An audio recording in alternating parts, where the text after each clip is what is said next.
song we can never sing.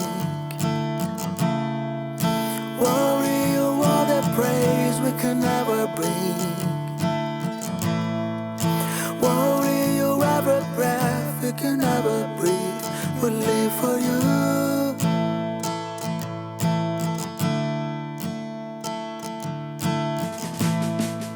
Jesus, the name above every other name. Jesus, the only one who could ever save. Worry you ever breath, we could never breathe. We live for you. We live for you.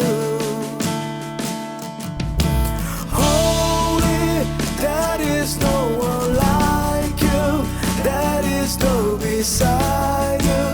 Open up my eyes in wonder. Show me who you are and fill me with your heart and lead me in your love that toes around me.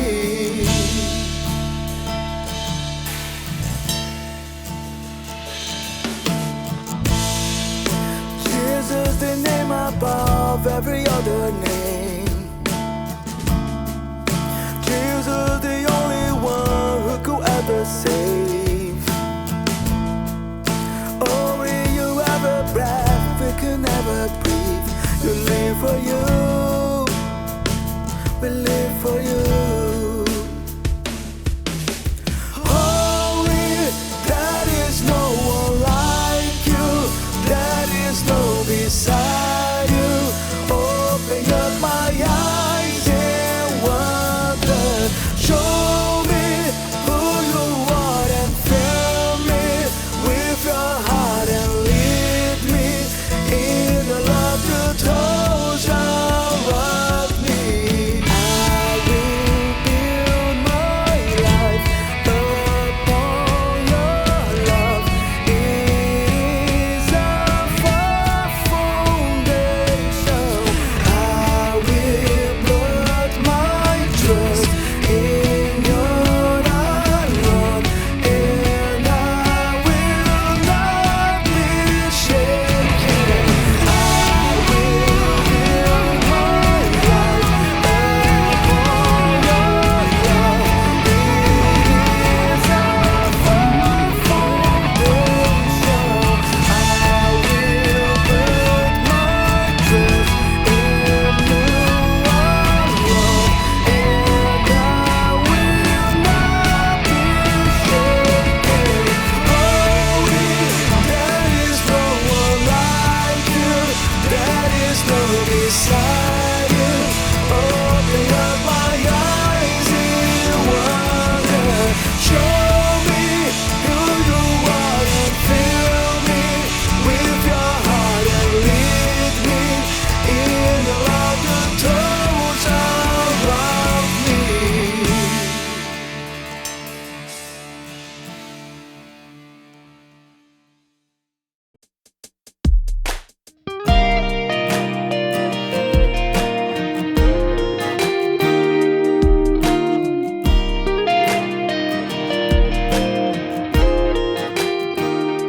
Let the king of my heart be the mountain where I run, the fountain drinking from. Oh, he's my song. Let the king of my heart be the shadow where I hide, the ransom for my life. Oh, he's my song. 'Cause you are good, good. Oh, you are good, good. Oh, and let the king of my heart be the wind inside myself, the echo in the waves. Oh, he's my song. Let the king of my heart be the fire inside my veins, the echo of my days. Oh, he's my song. You are good, good. Oh,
This very morning, millions of people around the world are gathering in their places of worship to celebrate Easter Sunday, or some call it Resurrection Sunday. Pastors, church administrators, church boards, volunteers, heck, even the caretaker of the church building and grounds. They've all put in extra work and extra time this week, knowing that today is a special day. We gather, each one of us, on this Sunday every year to remember that the darkness and death that happen in Lent are routed by the light and the life of Resurrection Sunday, and that there is hope for tomorrow. And that is what I want to talk about for a few minutes this morning. Not about today, but rather how the things that we celebrate today impact tomorrow and all of the following tomorrows. Our passage for today that you just read before I started talking is a familiar one for many. Some women are headed to the tomb of Jesus with a mix of spices to, forgive the imagery, mask the smell of Jesus' body that is decomposing. But when they arrive, strangely, the body isn't there. In fact, the grave isn't even closed. It's open. What happened? Did the body of Jesus never make it into the grave in the first place? Did someone rob the grave during the middle of the night? Or did Jesus rise from the dead like he said he would? Certainly, they were not expecting the latter in any confident manner because they had brought the spices. Then the story says that they're visited by two beings of light, and they are terrified. Who wouldn't be? And these beings tell them that Jesus has risen from the dead and that they should go and tell his followers. Then the passage says this. And this is the important part. It says, "Then the women remembered Jesus' words, and returning from the tomb, they told all this to the 11 and to all the rest. Now, it was Mary Magdalene, Joanna, Mary, the mother of James, and the other women with them who told this to the apostles." These words seemed to them, the apostles, an idle tale, and they did not believe the women. It's very interesting to me that the task of sharing the news of the resurrection is entrusted to women. Women. At this time in history, if you wanted someone to deliver groundbreaking news, women are the very last group of people you would pick for the task. At this time in history, all of the decisions about public life were made by men. The social, political, and especially religious norms of the time often excluded women. For example, women had to perform their morning rituals outside of the inner court of the temple, praying by the temple's northern gate, while men could go into the temple's inner court between the temple's front porch and its courtyard altar. This stigma in society at that time is also why the passage understandably says, when it refers to the words of the women, "This seemed to the men like an idle tale, and they did not believe them." I like to imagine this scene in the Gospels of the women delivering the news about the resurrection and the trappings of corporate America. It helps me to see it in my mind more clearly. The 11 apostles are all seated around a big table in a boardroom in some high and lofty skyscraper. They're sitting around one of those big oval tables, and they're in the middle of this long-winded, heated, multi-layered discussion about what to do with their company in the aftermath of the treasurer who betrayed the CEO and the CEO being jailed and put to death. And they're discussing these things like men do. It's loud. No one is getting to finish a complete thought. They're shouting, they're pounding their fists on the table to make a point. And then they're interrupted by this tiny little knock at the door. And one of the men is annoyed, and he gets up and he opens the door and he says, "What? We're in the middle of a meeting." And from the small group of women waiting outside the door, the one in front, Mary, clears her throat and says, sorry to interrupt you, sir, but I thought you should know that the CEO isn't dead after all. He's risen from the dead. And, in fact, the grave is still open and, well, I don't know how else to put this, but his body isn't there. And please forgive me. I know I'm interrupting your meeting. I'm trying to make this quick and concise, but, well, 2 angels appeared to me and told me that I was to deliver this message to you right away. And then she hands the man a Post-it note and says, "Here, I wrote it out in bullet points if you wouldn't mind sharing it with the rest of the group in there." And the man says nothing. He stares at her blankly, he sniffs, he grunts, and he closes the door, never saying a word. And as the women are walking back to their desks, they hear the room on the other side of the door erupt in laughter. Guess what? This is how God saw fit to share one of the most pivotal mysteries of the Christian faith. This is just one of many lessons in the Easter story, and an important one that, in my opinion, our world needs to bump closer to the top of the list of lessons. God chose women to share the news of the resurrection. Let that just sink in for a second. In fact, all of the multiplied millions that are gathering this morning to remember a man wouldn't be doing so without women. If you're taking notes this morning, write this down.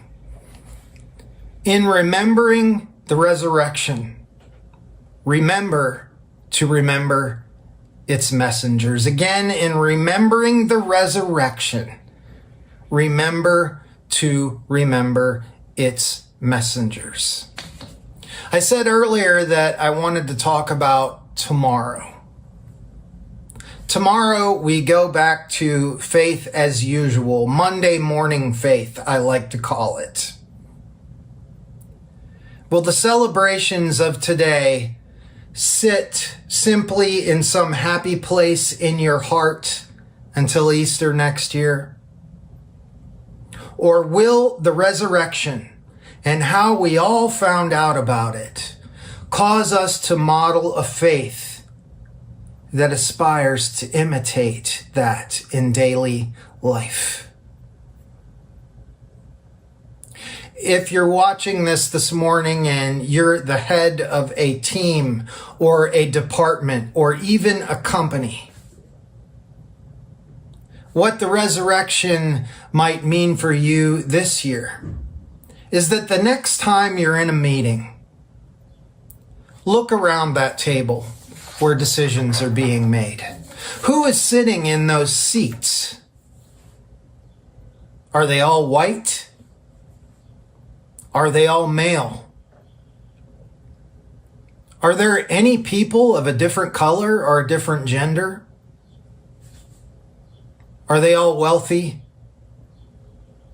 Are they all people whose names, when you drop them in a conversation, boost your ego, boost your profile?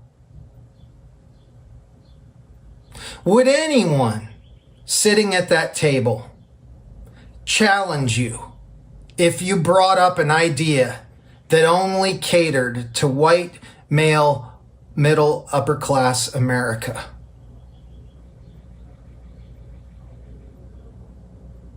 Do you have anyone like that sitting at your table?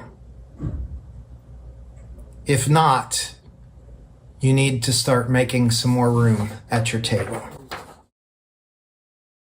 In remembering the resurrection, remember to remember its messengers. God chooses the unexpected. God gives a voice to the voiceless in the resurrection. The table of God is brown and white and black and yellow and red and male and female and trans and gay and straight. It is filled with people of different languages and different backgrounds and different opinions.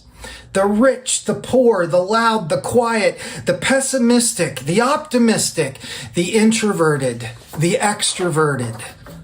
Adults, children, teenagers, the single, the married, the single again.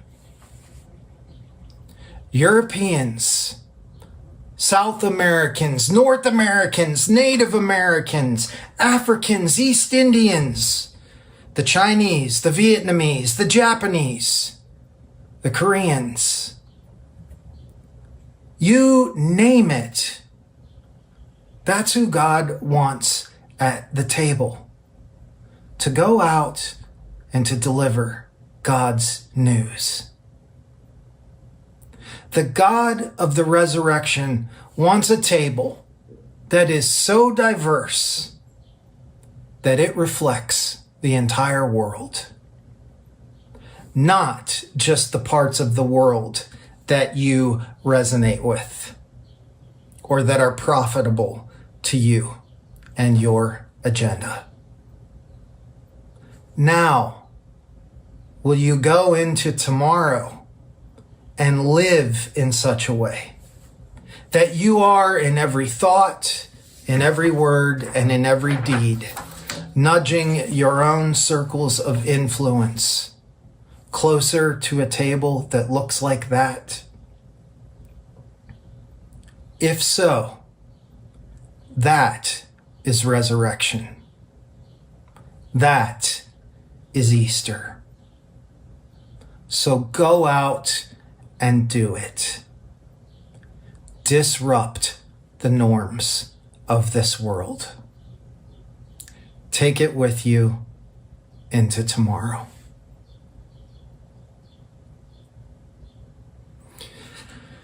As we move into a time of reflection and meditation now, I want to invite you to just soak all of this in, to allow it to trouble you where it needs to allow it to motivate you and encourage you where it needs to. If you'd like to gather the communion elements at this time, wherever you're watching this broadcast from, you may do that now. But as we pause for a few moments of silence and stillness, let us take this lesson to heart and ask God how it might inform the way that we live our lives. Amen.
Good morning and welcome to CIB Just for Kids. My name is Lauren. Today is Easter. Easter is such an important day. This is the day we celebrate the resurrection of Jesus Christ. This is the day that is a celebration of life. I celebrate this day because it reminds me of the fragility and the strength of life itself. How life can die and somehow come back despite the signs of lack of life.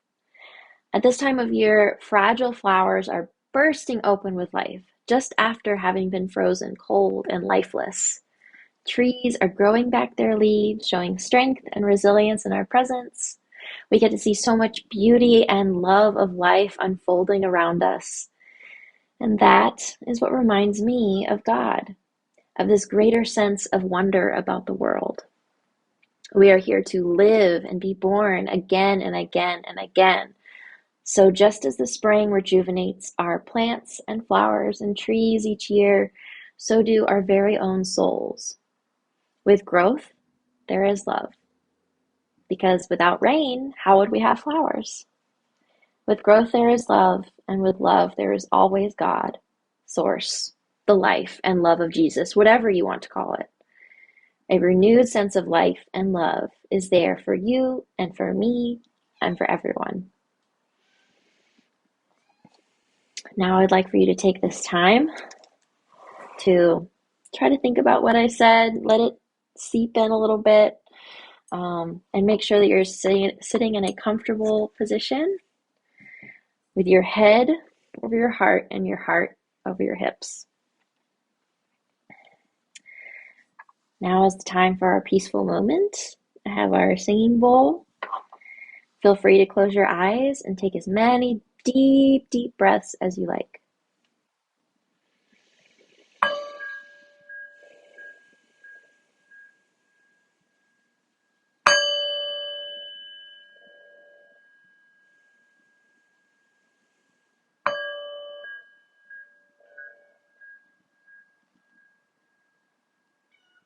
Thank you for sharing that with me.